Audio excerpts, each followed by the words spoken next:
Hello, and welcome to another episode of Confessions of a Dog Trainer. I'm so happy you're here. Yay. I have one of our new hats that's a hat prototype of our owner hats that I'm so excited about. Those of you who follow over on Instagram at Walking Dog Training, you've seen me posting about it. I can't help but share these things. Sometimes I feel like I share too much about things that I'm excited about, but this is literally something I've been dreaming about for years and it just hasn't been the right timing. And I'm super excited. So, waiting for more to come in because I had one that came in. I didn't like how it looked. Anyway, I'm slightly a perfectionist when it comes to launching new things. So, super excited to share them with you. Okay, so this episode is all about nervous and anxious dogs. And when I was thinking, so I woke up last night thinking about this episode, and it's such a broad topic that I'm a little bit nervous. It's going to be all over the place, but um, I think there's going to be so much good information. One, because I get a lot of messages, and there's a big misconception about e-collar training and anxious and nervous dogs. This was a huge motivation for me. I don't know if I think it was last year or the year before when I put together our guide to separation anxiety, because there were so many people struggling with, and you all know this. Many of you probably struggle with separation anxiety with your dog, and many of you are also told do not do e-collar training because it will quote unquote ruin your dog, or all whatever the list is long of reasons not to do e-collar training. So that is a big focus for me with this podcast, is to share more about e-collar training, just with the hope that it helps you, that it helps you maybe give you a different perspective. I really just want you to stop struggling so much with your dogs, and e-collar training is a total game changer. I need to come up with a different saying. It's life changing. It's I don't know. It's just like the little things where when I'm like my most recent board and trained dog Layla, and you can go look at her highlight. There's two of them on my Instagram page, Layla. And at the go home session, it's always just such a awesome moment, and it happens a lot with reactive dog owners that I work with. The owner is not reactive. It's, you know what I'm saying. Okay, so we're walking around, and her dog came to us super reactive. She couldn't enjoy walks. And then we're at the go home session, and we are literally looking for dogs. And it always happens where we see a dog and the dog turns the opposite way. And we're like, no.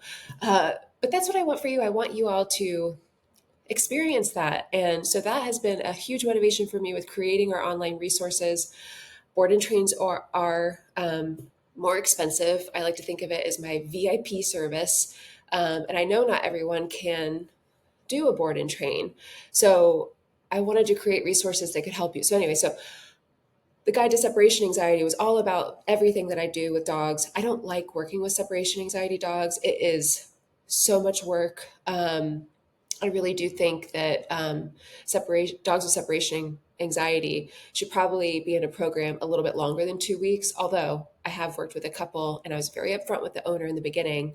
One of my favorite owners I've ever worked with, Shannon, and her dog Fitz, and we actually did a couple of virtual one-on-one sessions, and we just really clicked. And that is so important when you're looking for a trainer to work with.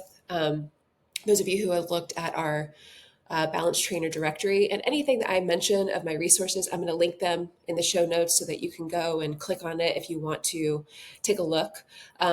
When you go to find a trainer in your area, because there's so many trainers on that list, we actually came up with this idea. Bobby and I were on a trip out west in our van with our dogs, and came up with this idea of creating a directory, which at the time felt like exciting and scary because it felt like a lot of work. But over the last couple of years, it's really built out to this big list. But I always recommend that you follow trainers online when you find them in your area. Please do your work. Please do your homework. Reach out to them, ask if you can get on a call or set up a virtual call with whatever you need to do so you can feel comfortable with them. I just think that's such an important piece of the board and train puzzle. But so I did a couple of sessions with Shannon to talk through different things. She was really struggling with her dog separation anxiety in the kennel, trying to get out of the kennel, constantly pacing. And I had told her I really don't work. She lives in North Florida. I live in Central Florida. And I really don't work with separation anxiety dogs. But I wouldn't say she did not beg me, but she talked me into working with her dog Fitz through our board and train, and I was really trying to like what was it? I gave her other trainers' names in our area that I could recommend. Anyway, long story short, I worked with her dog. Her dog challenged me. He was the sweetest dog. Um, but it also helped. She's such an awesome owner. And again, like we've talked about in one of the previous podcast episodes, expectations up front are so important. So to any other trainers out there who are thinking about, the owners they want to work with, as long as you're upfront with your expectations, it can be a really great learning experience and process. And I don't know, it was very rewarding. And still to this day, I adore Shannon and Fitz. So anyway, okay. Well, first, I get very scattered. So, okay, a little ode to my dad. I've got my cup of Joe. I'll wait for you to get yours. I'm not going to say this every time because I don't want to be, saying the same stuff over and over. My dad would say this in his podcast that he loves so much. I always thought it was funny because he's not waiting for anyone to get their coffee, but it sounded nice. So I'm saying it too. I've also got my water, hydration. Hello. Okay, so anxious, nervous dogs. I have my notes. I've got your questions. I asked you on Instagram if you had any questions. So the first thing that I want to mention or address is nervous and anxious dogs are not both the same. And also, there is a lot of overlap with you thinking that your anxious dog is it's anxiety when it's actually reactivity. So I have a couple of questions that are great examples of, no, this is actually, to me, not anxiety, it's reactivity. So nervous dogs, again, because I like to share a lot about e-collar training. So we're going to kind of weave that back in about e-collar training, how it can be helpful.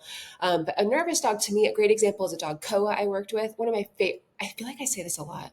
I have a lot of favorite dogs I've worked with. But she was a little Australian Shepherd mix. And she was so nervous of me. Like I was the first person other than her owners to hold her leash. That was a big moment at drop off. But she was very nervous, not anxious. So anxious dogs to me, it usually manifests as whining. If they're in it's usually kennel stuff too, where they can't lay down. They're constantly standing up, constantly walking around, can't settle. uh, it's like you can feel the anxiety. It's like, I don't know. This is why I don't love working with anxious dogs. I swear I do, absorb their anxious energy. And I'm sure a lot of you owners with anxious dogs, you can relate to this. You can feel it. They try to break out of their kennel, that separation anxiety. They tear things apart when you're gone. It's just a very unsettled thing. Where nervous dogs, to me, it's more they're nervous about something. It's like when I introduce dogs to the treadmill. Most dogs are very nervous of the treadmill. They're not anxious about it. They are nervous. It's a moving platform. They're like, what is this? I'm nervous. I don't like it. So that's very different. So when you start to think, I think it's helpful, especially if you're getting into e-collar training, because e-collar training to me, it's a great tool. It's a great thing to like add to your owner toolkit of communicating with your dog. That's what it is. You can be very subtle and it can kind of be just almost like leash guidance. It's at lower levels. So I like to use the e-collar mini educator that has 100 levels. I love this e-collar because it also has the tone function. I'm going to link our e-collar freebie. It's our e-collar cheat sheet freebie in the show notes if you don't have that yet. So it gives you the basics of the e-collar I like to use and why, and also some links to different dogs I've worked with so you can actually see how this works. So it's a great starter prior to our e-collar starter guide, which is I'm going to mention a couple of times in here because I put a lot of work into it. It is everything I want you to know, and I think you should know about e-collar training. It's like your pre-e-collar work. Okay, the lawn guy came by, so I got distracted and had to stop. But I was talking about the e-collar starter guide, so I am going to reference that every now and then because it's just so packed. We this past year did our third revision. I think it will be the last because it just has everything in there, and it now includes like 30 videos where you can hear me using the e-collar.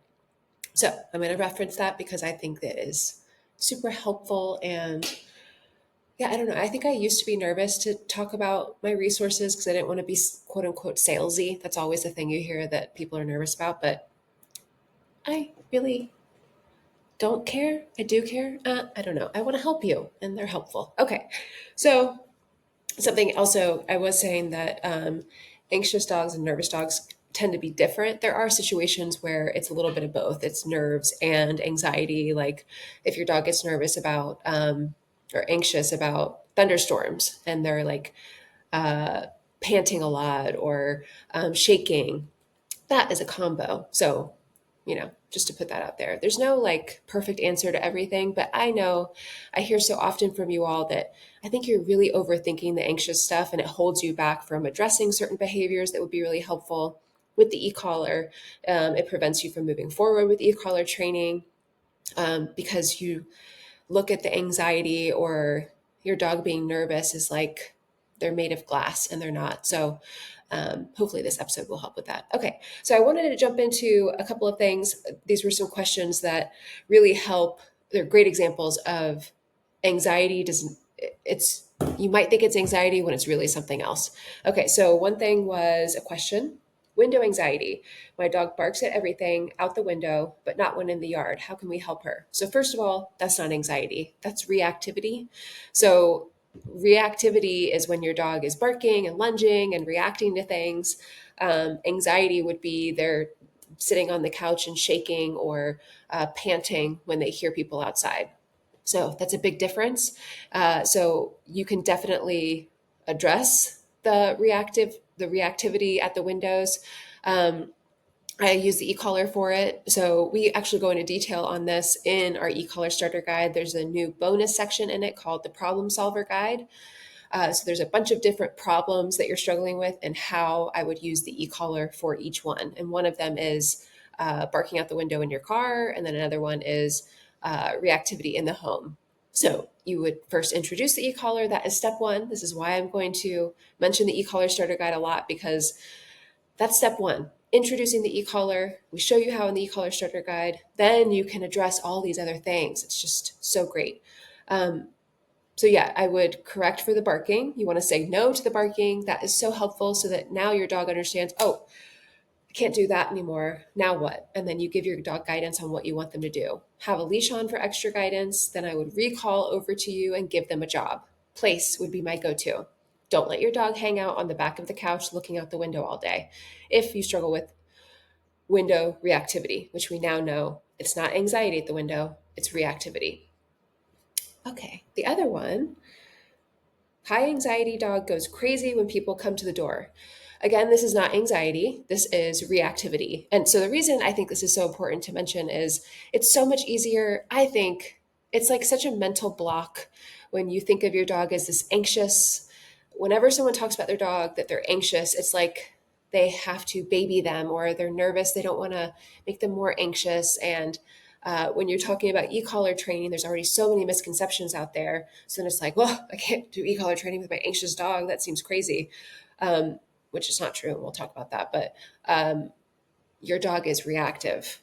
So if your dog is reactive when people come in, sure, they can be a little nervous about people. We have a German Shepherd, Louie, who she is fearful of people.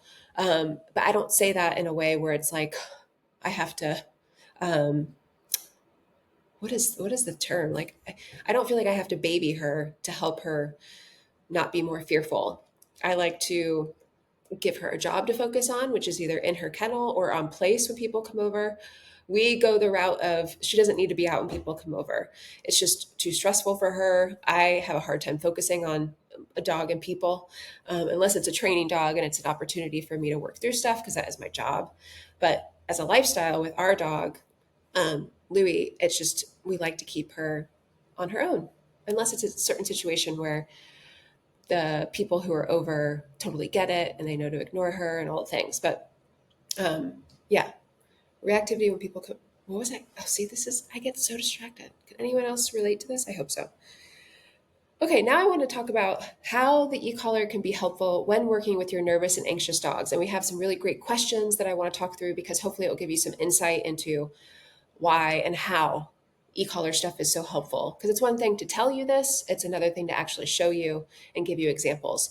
And this is the great thing too. In the e-collar starter guide at the back, there's a video guide, or no, it's a highlight reference sheet where I've worked with a bunch of different dogs and they all have different issues. So, like, there's, for example, Ryder is a good example of if your dog goes crazy over the vacuum cleaner, that's listed on that reference sheet of your dog is reactive towards the vacuum. Go check out Ryder's highlight so that you can actually see me work through it and show you exactly how I would use the e-collar. Um, yeah, so there's that reference sheet in the back. There's anxious dogs back there. Just things I think about, I hear from you, that I just want to simplify it as much as possible. Okay, so I'm going to go ahead and go through these questions, and then if something comes up, I will. Well, I don't know. I just hope that this helps me stay on track. Okay. Um, So, one thing, well, how can the e-collar be used to support confidence? So, when you're thinking about nervous and anxious dogs, their confidence is pretty low in certain situations, where, especially if your dog is nervous about the vacuum cleaner, let's say. How do we boost their confidence around the vacuum cleaner? So, again, wait, let me take a sip of my coffee. Ooh, it's a little cold. Okay. So, the treadmill is another great one. My thing when I'm working with a dog who is nervous of something, nervous dogs are actually my favorite dogs to work with. And the reason for this is it's not a quick fix. It's actually more of a process. And I enjoy that because it's like little snippets of working towards like chipping away at that fear and boosting their confidence. So, vacuum cleaner is a good example where, first, if a dog is reacting towards the vacuum, it could be from them being nervous of the vacuum cleaner. I would really like you to flip fearful to nervous. I just feel like words have so much power. And if you say your dog is terrified of, a garbage truck would be another one. Ooh, okay, that's another. Okay, let's do that example. So, Piper, terrified of garbage trucks, the most fearful dog I have ever worked with. It's so funny because if you look at her highlight, it's um, Piper and Rain. Uh, and in the first, I think it was like a montage of stuff. And I was saying to Bobby, who was filming, my husband, I was like, oh, I mean, I'm sure I've seen this before. And then it like flips to her really freaking out about garbage trucks, like true terror from a dog about something. And the thing that helped the most was um, not just e-collar work, it's how you use the e-collar. So this is a super important thing to mention and just think about. It's not just putting on an e-collar and tapping. That would actually freak a dog out more. This is why, again, the e-collar starter guide, please take a look at it. It's also, I work with owners who have been through another board and train. They get the e-collar starter guide just as like uh, their owner work so that you have a reference to look at and really absorb the information and why this stuff is so important, and the steps, and like in the problem solver guide, how to go through these different steps and exactly how to use the e-collar, because it can be really simple in your mind. It's really overwhelming, but when you see it on paper, not so much. Um, so with Piper, the thing that helped the most, so her owner had actually started e-collar work with them from our online resources, and then we did the board and train, and I'm pretty sure. And the thing that helped the most was taking away the option of fleeing. So when I would walk with her and she would hear any kind of truck, or didn't have to be a garbage truck, those were like the serious ones, any kind of loud car, she would want to book it back home and like digging on the ground to get back. It was very panicky. The thing that helped the most was correcting for breaking out of the heel position. So, and I'm telling you this because one, I want to kind of take away the fear of using the e-collar with fearful dogs, because the thing I think so many people misconstrue is that when you use the e-collar with a fearful dog, you will make your dog more fearful. But again, it's really how you use it. So hopefully this is helpful. So we introduce the e-collar first. I start to teach her what I want her to do on the walk, which is walk next to me. And this really only takes like 2 to 3 sessions, where start getting her into a nice little follower mode. I reference it as heel because I think that's helpful for you who's working with your dog, the heel position. So then when we start walking and she hears the thing and she wants to book it, I correct for breaking the heel position. So at first, when you do this, it's not like super smooth and it doesn't feel like she gets it and she's like, oh, I'm not nervous about the garbage trucks anymore. No, because she has built up this fear for so long. It's like with anything that you're nervous about, it's going to take time. But this is the first step. Hey, I know you're nervous. This is me like humanizing it, but I'm not talking to her like this, but just hopefully this helps you understand it better. I know you're nervous about that thing. No more trying to flee and go back home. No more of that. Let's work through it. And then you can expose your dog to these new sounds, which are still nervy for the nervous dog. And that's why it takes time. But I see it all the time with nervous dogs. And this is why they are my favorite to work with, because it's like it's a slow process, but I really enjoy that. It takes the pressure off of me to like get results and like, I don't know, expectation wise too for myself as a trainer. It takes off that pressure. It's like, I know this is going to take a little bit of time. I actually like that. It looks more like, okay, I corrected for, and it was a higher level, by the way. And I feel like I mentioned this a lot in these episodes, and I really hope no one takes it out of context because I love the dogs I work with. I love dogs. I am not just correcting all the time for all the things. It's just these big moments that I want you to understand how I'm using the e-collar because it can really change your life with your dog completely.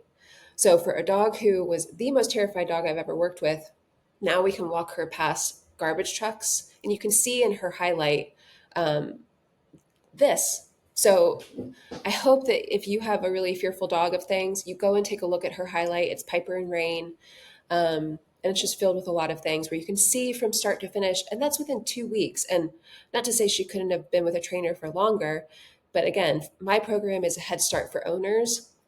And then a big part of my job is helping owners feel confident continuing the process at home. It's not just, okay, bye, 2 weeks are over, not helping you anymore. That's not how it is for me. So, but you can see it. And so this is something also, because I hear a lot that you all hear, and there's a couple of questions in here mentioning this, where you hear other trainers say, e-collar will ruin your dog. So then you have that in your head and you're nervous about using the e-collar with your fearful dog. Or definitely don't use the e-collar with the anxious dog. That will make the anxiety worse. Most of the time, and I'm going to throw out the thing 9 times out of 10, which I love throwing out there. 9 times out of 10, someone who says they are against the e-collar, they have never used the e-collar. Does that make sense to you? No, but words have power. And this is why I try to mention this as much as possible. Like when you, there's one owner who asks questions sometimes and she'll say, it completely shuts my dog down. I would love for you all to take that out of your vocabulary. Your dog shut down. That is I hear that all the time from anti e-collar people. Not to say, and listen, I don't want it to be like my way is the right way. That's not the kind of trainer I am. That's not how I want to share information. I want you to try a lot of things, but I know how powerful words are. And I just think it's important to recognize that. That's all. So, but I think it's really important when you take advice from someone that they have used the e-collar and that they have shown that they use the e-collar. I think that's really important too. So just something to think about. It just makes me think about like, would I go into McDonald's and ask someone who's ordering a Big Mac, would I ask them nutrition advice? No, because they're not, that might not make sense. It makes sense in my head. Anyway, okay. Oh, but how can the e-collar, okay, so again, once I took away the option of Piper fleeing, then the real work could start where it's like, okay, that option is there no more. Now what can we do? We can expose her to these sounds, which make her nervous. It doesn't mean that I'm just going to take her to the garbage truck dump. Is that a place? Or like where garbage trucks go? We're not just going to sit there on day 2 of working through this and really flood her with garbage trucks. No, it's more subtle. It's like going for a normal walk. You cannot avoid the sound of trucks unless you live on a farm or somewhere, you know, out in the middle of nowhere. It's just not realistic. So my thing is, okay, how can we start chipping away at this? And the training gives a dog more confidence because it creates clarity. That is what so many of you are missing is clarity on what your dog and clarity from your perspective and also from your dog's perspective. A lot of times dogs just don't know what they should be doing. And we just expect them to know what they should do. Like, well, of course, you shouldn't be barking out the window. Why not? It's probably fun for your dog. You haven't told them no in a meaningful way, and you let them keep getting up on the back of the couch. So it's not really fair. It's just, and it creates a lot of frustration. Where e-collar training to me, it just takes out the confusion and it creates so much clarity, which is so helpful for your dog's confidence. Clarity creates confidence, period. It just really does. Okay. But go take a look at Piper and Rain's highlight. I could talk to you for hours about this, or I don't know about hours. But to me, it's fascinating and it's really interesting and it is encouraging, I think. And that is why I'm so grateful that I can share so much on Instagram and save them to highlights, even though after a while highlights get taken off, I think, which is a bummer. Um, but go take a look at those if you are wondering, how can the e-collar actually help me with my fearful dog? If you're really serious about making changes with your dog, do your work. Going and watching a highlight, it's a bunch of little clips. Yes, it will take time, but that's your work. That's the owner work. And so it's worth putting in the work. Would I love if everything was really easy for y'all? Yes, I try my best to make this stuff really easy, but it's not always. Okay, so separation shredding while tethered, tearing apart bedding, toys, baseboards, anything in reach. I think this is when tethered on place, maybe. Take away all the options of things to tear up. This is just like if a dog goes into the kennel and they chew up their bed, but you keep putting the bed in their kennel. Why? Because you're just hoping that they understand that they shouldn't tear up the bed. That's not how things work with dogs, okay? So, if your dog is tearing up these things, take them away. Like your dog being on place, if they're tearing up you put like a cozy bed or a cozy blanket on the place cot, take those away. Okay, so the next thing then is you can use the e-collar to say no to that. A great example is when I have a dog on place, and to me, this is not anxiety. This is actually more frustration. This is like overexcitement. So this is another example of that. Anxiety, it could be when they're in the kennel and in a completely different room and totally separate from you, and they tear things up. That could also be boredom. So it's not always anxiety. So just want to mention that. But so a good example is, and there's a video in the e-collar starter guide where I show you exactly how I do this and what it looks like, and you can hear when I'm using the e-collar, and it's with Riley Intro to Place. So if I'm working with a dog and I start working on place and they just keep going to chew at their leash, I will interrupt that with the e-collar. So it doesn't. I don't know what level it would be. Again, the e-collar I use has 100 levels, so it's usually around the working level, a little bit above to mean a little bit more, so that they're like, oh yeah, okay, can't do that anymore. It's so simple and it is so easy and it's so helpful. Then you can go back down to the working level and get back to work. But you can definitely use the e-collar to say no to that kind of stuff. Another thing would be, and it would depend on how long you've been practicing place with your dog. If it's been a while and your dog is just being pushy, to me, chewing on things is a very pushy thing. So there's also perspective on, I remember I used to hear some trainers say, this was when I was a newer trainer, and one trainer friend of mine was like, oh, that dog is just being a total a-hole. And I was like, whoa, that is like so aggressive. Um, the dog is really cute. Like, what are you saying? This is what happens when you work with dogs for a long time. Where now, I might not say a-hole, but I would say the dog is being super pushy and kind of a jerk. It's just perspective wise from working with different dogs where an owner might hear that and be like, oh, that's so mean. That's how I felt when this trainer said it, who had been doing it a couple more years than me, board and trained dogs. And I was like, oh, so harsh. Wow. Now I totally get it. Experience. Um, okay. How to help a dog get out of a panic moment, freaks out completely and tries to escape. Oh, so this is great. This is exactly like what we were talking about with Piper. So e-collar is really helpful. So first teaching what you want your dog to do on the walk. So heel is my go-to. If you are struggling with any kind of pushy behaviors, reactivity, anxiety, pushy on the walk, just whatever. Giving them a clear job is helpful.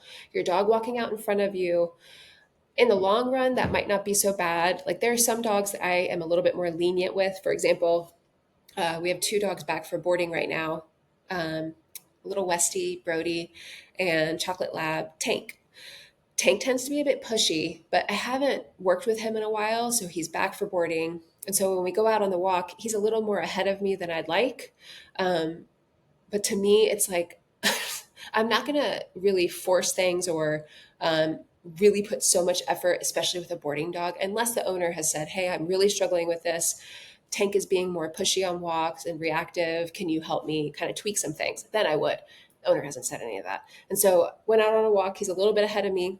I really don't care about that if it doesn't lead to problem behaviors. So we were walking past dogs, no problem. And he's not pulling me, he's just a little out ahead. Um, and I don't really mind it because he's not being naughty on the walk. But anyway, for you all, it's helpful to have something very clear to hold your dog accountable for. So, heel on the walk is my go to. I recommend it to any of you who are struggling with problem behaviors.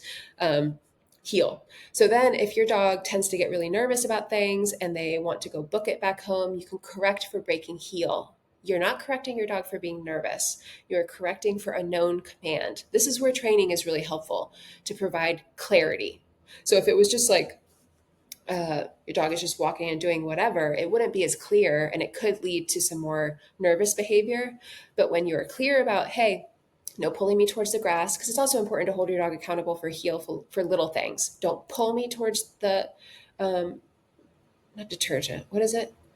The water thing that the firefighters do.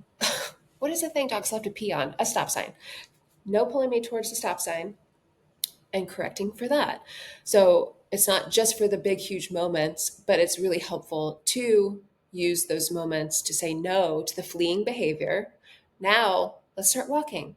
Then that is what creates more confidence.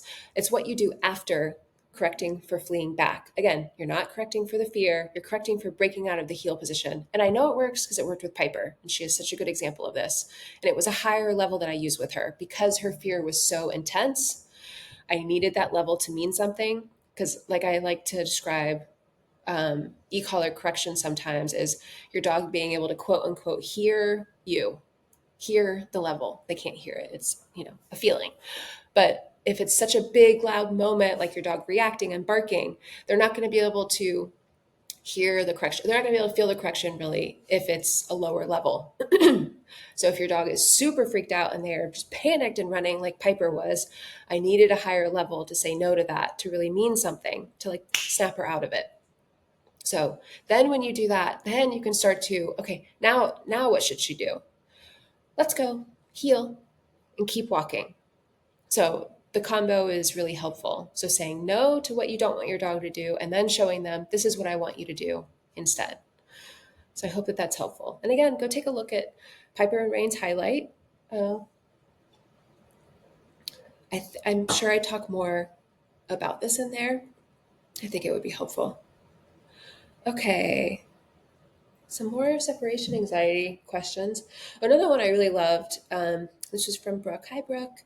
Thoughts on food for a positive association with the thing your dog is nervous about while also using the e-collar. I love this because there is this idea out there that you should only use food to help your dog become more confident with things.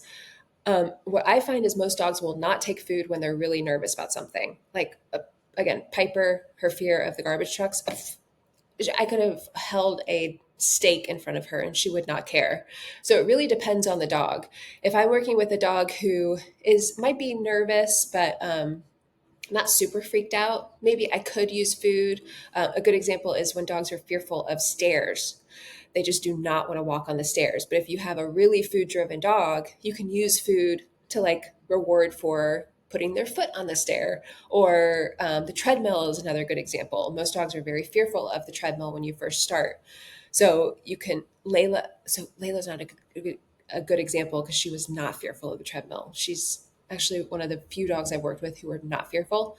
But you could try. My thing is, you could always try, but if your dog is like not caring about the food, don't worry so much about the food. Worry more about giving your dog a job plus exposure. This is It's just, I feel like the secret sauce to helping a dog become more confident. And it does not always equal using food to reward for things.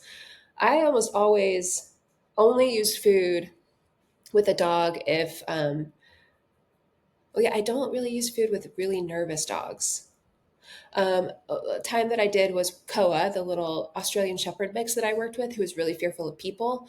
And you can see in her highlight, I think you can still see them, where I was using food when she was in her kennel, just to kind of get her to come closer to the door of the kennels. I would just sit in front of her kennel, hold some food, and she would come over and like get a little nibble and then go back. So that's a good example of using food to kind of create a positive association. But the best way I have found to create more confidence in dogs is give them a clear job. So this would be for house stuff. You could also do it like outside if you have a portable place cot. Place is really helpful. Like when you have people come over, giving them the job of place, saying no to any like growling or barking, that kind of thing. Um, that's really great. Heel on the walk is awesome. Movement is really helpful for a dog's confidence and for an owner's confidence because we're talking so much about dogs, but it's also important how you feel when doing these exercises because I know if it's your dog, it's very easy to overthink things or um, kind of feel like your dog is made of glass, so you don't want to like force anything or whatever. Where for me, I have found movement is just really helpful for my confidence to help me relax a bit more when working with a nervous dog. Um, so a job plus exposure. So anytime you're wondering, how do I help my dog become more confident around these things? Like if your dog is scared of bikes, I've worked with dogs who are nervous about bikes, usually reactive towards bikes. So fearful of bikes would be they want to run away from the bike. Reactive towards bikes is they want to bark at the bikes. So a little bit of a difference. But again, it would be down would be a great job to give a dog around bikes or heel using movement, walking around, holding them accountable for heel while exposing them to the sounds of bikes, things like that. Um, yeah, so I hope that's helpful. But always you can always try with food. But if your dog is not taking the food, it's not because you're doing anything wrong. It's just when dogs are nervous, most of the time they don't want to take food. So hope that's helpful. Okay, I want to use the e-collar with my nervous dog, but she's also nervous of the e-collar. How can I work through this? In the e-collar starter guide, there is a video intro to the e-collar with a nervous dog. And it's a little dog, Sunny, I worked with, who I've had back so many times for boarding. This is also how I know e-collar training is so helpful for all the things. I don't board a lot of dogs. I don't really put it out there. I'm particular about the dogs I board. I mean, particular. I just I want like two dogs at a time. So I don't want to say, "Hey, I board all the dogs I work with through our program." Um, anyway, okay. So in that video, intro with a nervous dog, she tried to hide under this TV console over here. You can just tell she's nervous, and I show you exactly how I work through it because one, I know, and that this is important to remember. There's nothing to be nervous about when you are using lower levels and introducing the e-collar. That's one. Okay. I want you to feel it on yourself. Nothing to be nervous about. You are not going to terrify your dog when you are working at level 8 on the e collar when there's 100 levels. Okay. Two, have a leash on. If your dog is running off when you bring out the e collar, don't do that. Have the leash on first. Put the leash on so you have guidance so you can take away the option of fleeing. If you just let your dog run off from you, one, that's super pushy. Do you want your dog to recall to you when you ask them to? Okay, let's take away the option of running off. And two, you're going to fuel their fear or anxiety. Your dog is not fearful of this thing. To me, it's really just pushy behavior and it's just a new thing that you're doing. And they're like, no, I don't want you to put on that collar. I'm going to run off.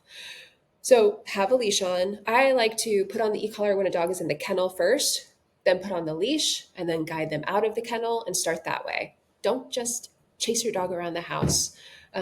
It's just not necessary. But watch that video. I talk through how I use my body language, my voice, my encouragement, and how I use the e-collar, which might look different than I usually do, where it's more like every now and then I give a tap on tone or a tap at the working level. It's not continue. It's not like I'm using it always in that session. So take a look at that. Again, I think this is why the e-collar starter guide. If you are starting with the e-collar, please get it. It's $46, much less than going to a training program, but it's just packed with so much good information and so many videos, which I feel really proud of. So I don't really love how I look in the videos. That's a whole other thing, but whatever. It doesn't matter. You're not thinking that, right? We think the worst of ourselves. So, okay. Let's see. Just got my mini educator today. Best ways to start. Nervous because a trainer said it would ruin my dog. Okay, so something, again, words have power. And I get it. It's just like how I heard someone, and this is how I relate to you with the dog stuff because I feel the same about nutrition and working out. When I heard someone say, hit workouts will ruin your hormones. And I have PCOS, so I'm very sensitive to that. I don't want my hormones to be all out of whack. So I, for the longest time, was really nervous to do any kind of cardio, or that was the thing too. Cardio isn't good for you anymore. So I didn't do any cardio. And I've just recently started doing more Peloton classes, and I really enjoy them. It's more like for a mental thing. But anyway, it's just, I know how easy it is to just hear someone say something and it feeds into your fear. You don't want to do anything bad with your dog. We love our dogs, and I totally get it. So I'm hopeful that this kind of helps, but make sure the trainer that you hear say that, have they used the e-collar? Have they used the one that you're working with? Or is that just a fear of their own because they don't know anything about the tool? I think that's a big thing. A lot of people are very nervous about e-collar stuff because they don't know anything about it, which is why I'm so passionate about sharing as much as possible and really putting myself out there with this stuff because there's so many people who are very much against e-collars. But it's like, it's just not true. So anyway, so get the e-collar starter guide, take a look through there. Another really good component or another good thing to add to your owner toolkit, I don't know, or your process to feel more confident is a coaching session with me. So I've actually gotten more coaching sessions since mentioning them on this podcast, which I love. I'm doing one today with a new trainer who's feeling nervous about how she's using the e-collar and just is overthinking stuff. Those calls are reassurance calls for sure. And I really do enjoy them. It's kind of like, I don't know, it's kind of like how it is to work with me through the board and train, just the owner support. And sometimes it's just helpful to talk through things. Sometimes they feel like therapy sessions. I am not a therapist, but that's another option. Or if you have a trainer that you've worked with, maybe they offer them, or more trainers now offer them. So that's an option too. I'll link that in the show notes as well. Um, let's see. Da-da-da. My dog whines when she wants attention from other dogs and people. How can I use the e-collar for this? So that to me is, it's kind of like reactivity. So this is definitely, because these questions I asked in the question box, questions about anxious, nervous dogs, this is neither. To me, this is just overexcitement when your dog wants to say hi to people and dogs. So I treat it as reactivity. So again, give your dog a job, hold them accountable for it. So if you have guests over and your dog just goes up to everyone and is like whiny and pushy, then they're having too much freedom, and it would be helpful to give them a job. Always come back to, if you're struggling with a problem behavior, ask yourself, what is a great job I could give my dog right now? Put your dog on place. This is why practicing place, not just in those moments where you really need place, is so helpful. So, and if it's on the walk, hold your dog accountable for heel. Again, in the problem solver bonus section of the e-collar starter guide, we cover this, and it would be reactivity on walks. A good highlight to watch is, because I show you how I interrupt with the e-collar on place when she's whining, is Willow. So you have to scroll back some on my Instagram at Walking Dog Training profile page. Go back to Willow. I think there's a couple highlights. She was also really nervous about garbage cans, and I showed you how to work through that as well. So Willow. Um, Okay, how do you know if your dog with separation anxiety will do well with the e-collar? Okay, so this question I love because it's not so much about your dog, I think. I think it's more about you. How will you do using the e-collar for separation anxiety? Now, with separation anxiety, one, I would recommend getting our guide to separation anxiety. I think that would be really helpful. It's just a deep dive into the big picture of everything I do when I get a dog in with separation anxiety, some different exercises that are really helpful when using the e-collar. Then, if you find that you would need help from a trainer, I think that that is awesome. I think it's helpful to have help from someone. There is also so much you can do. It might be little tweaks that make a big difference.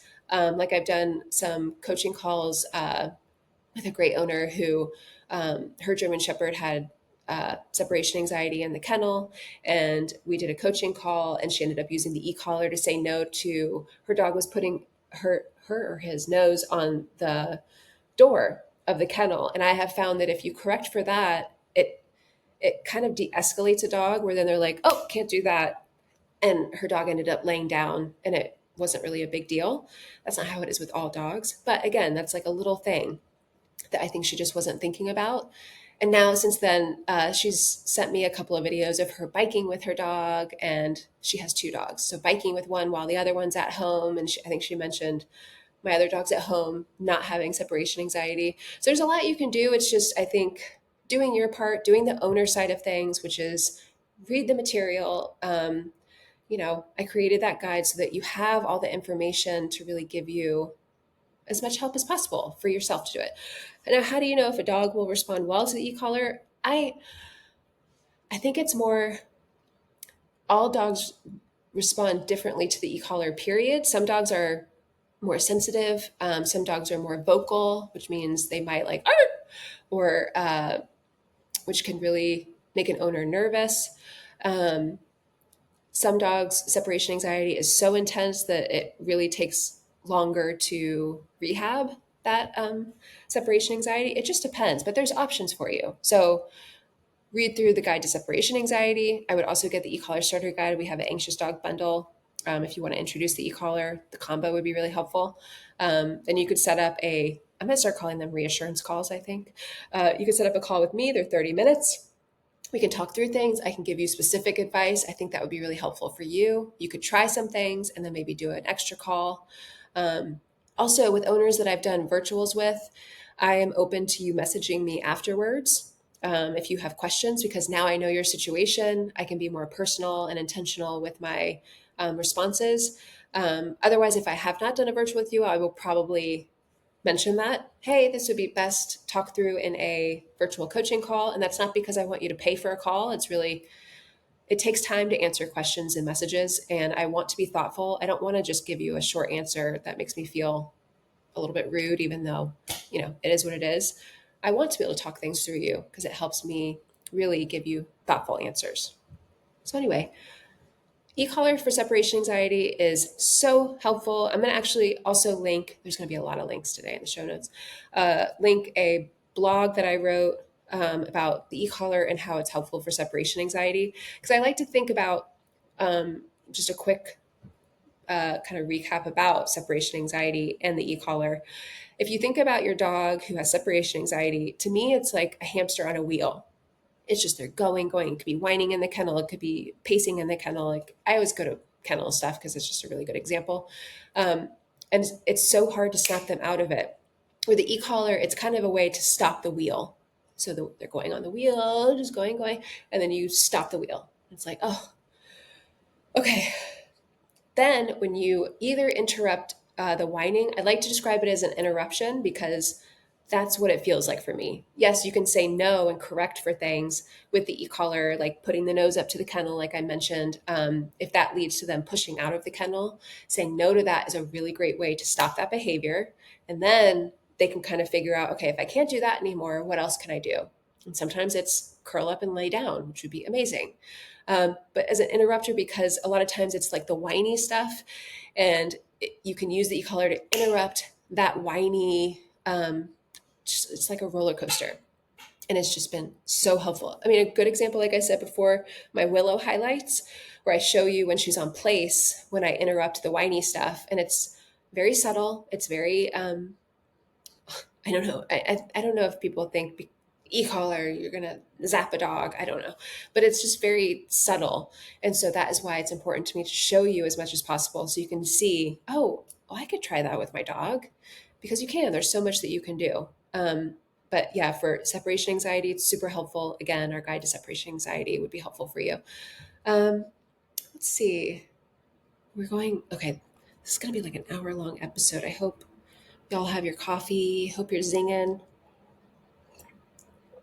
Okay. Um, is it is it okay to hold your dog accountable for a down even if they are nervous? Ooh, love this question. Yes, because it creates clarity. So a good example is when your dog, let's say, because I know who's asking this. Um, well, your dog is not nervous on the front porch. That's reactivity. Let's say, and I think overall, your dog, this is to a specific owner that I've done a virtual with, is not nervous. It's more reactivity. But if it's something where your dog is in a down and you see the dogs walking around and you've worked through the reactivity on the walk, and now your dog is like maybe shaking when they see the other dogs or something like that pops up from the down, you can definitely say no to popping up for the down. One, because it just creates so much clarity. Then, when you take away the option of getting up from the down, very similar to taking away the option of fleeing and running back home when you're on the walk, once you do that, then you can help them start to feel more confident around the thing that makes them nervous. I know it seems crazy, but it's just exposure work. And exposure work is not as powerful if you haven't given clarity on what your dog should do. Because to me, exposure is not as powerful if you take a dog who is terrified. Let's say you take a dog to Home Depot and your dog is terrified of loud noises. It's just creating more chaos. And to me, this is such a visual. If I take a dog into Home Depot and they're scared of noises, they're scared of people, and I just am letting them walk around, do whatever they want, bounce around, get nervous, try to run back out, but I give leash guidance, but they're just all over the place. It's creating so much chaos, and it's not going to be helpful for the rehab process and helping your dog become more confident. What is really helpful is going into Home Depot with your nervous dog. Our dog Louie is a great example. My husband has done this a couple of times because she's his favorite, kind of. But we would go into Home Depot and she would be in heel. She's nervous. She's like, someone else asked the question of my dog is like constantly looking around. So with Louie, she is very like what? But she also has the guidance of heel. So she knows what's expected. So even though she's nervous, it's not getting out of control. So when you're working with your nervous dog in new situations, this is why it's the long game for me and why I hope that you think of it this way, because it can be really powerful and empowering for you as the owner. It takes away the pressure of seeing progress in one Home Depot trip. It's really, okay, this is exposure more than anything. It's going to feel a little bit messy, but the more that you do it, I'm telling you, I would really encourage you, if let's say if your dog is nervous about loud noises, going to a Home Depot if you can, or a park where it's noisy, go at least once a week. Twice a week would be even better, because then you will see the progress. It's hard to notice progress if you only go to these places like once a month. But I know because I've seen it over and over. Because when I'm working with a dog within 2 weeks, it's a lot of, it gives me a lot of motivation to get them there as much as possible because I only have 2 weeks. So I know it's possible. But again, it's going to feel a little bit messy. Your dog is not always going to be in a perfect heel. That's not the goal. It's more, let's add some clarity when my dog gets out of heel to go like sniff someone or, I don't know, whatever. Add clarity to that situation. No, heel, continue walking, use movement. And the more that you do that, the more confident your dog will get. I mean, it's a really cool thing, actually. This is why I love working with nervous dogs. But I think it's because I have that expectation in my mind of long game. It's going to feel messy, but it's more about exposure than anything. A job plus exposure is a game changing combo. I really hate saying game changing. It makes me feel like I'm really into sports or something, but it's a really good combo. Okay. And I don't mind sports, but I don't like them that much. Okay. Pickleball. I do love. Um, okay, let's do one more question. Um, My dog is nervous on walks. He looks side to side, even in a heel. How do I correct for that? Or should I? So, this is where it's like more subtle things when you're doing e collar training, where the big stuff is actually easier to know that you should correct for that, like popping off of place or popping out of the heel position or not recalling to you when called. Those are very clear things, okay, My dog is blowing me off in this moment. I'm going to correct for that and work through it. Now it's like the subtle things of, well, should I correct or interrupt with the e-collar for like looking around? So what I would do is you can use the e-collar for that. It's more, this would be a good example. If I'm working with a dog and we start walking and they're really nervous about things around, so we're walking and they look back, I would interrupt with the e-collar for that. No, tap on the e-collar. The level, I don't know what it would be. It would be a little bit higher than the working level, but you might have to like try different levels, dial up a couple, dial down a couple. I just want it to mean enough to be like, bing, no, and then keep moving forward. So I would do that if that's something. You can also use tone. So I would correct, well, it's not really a correction. I think when I say correction, it scares a lot of you. This is more like subtle communication, where it's kind of like giving leash guidance, but with the e-collar. So it's a different sensation, probably means a little bit more to your dog. You can be really specific about the moment. So if you're walking, your dog hears a noise, they get nervous and look back, no, tap on the e-collar, and then tap on tone, let's go, and just move through it. So I find that is a really helpful way to disengage your dog from the thing they're nervous about and just keep them moving forward. And that creates more confidence. Okay, this was a long episode. I hope that it was helpful. As always, please let me know if you have any questions. You can message me over on Instagram at Walking Dog Training. No, not .com, at Walking Dog Training. Message me, let me know you listened to the episode and you had a question, or let me know if you did something and it was helpful. Again, I will add links in the show notes if you need any resources.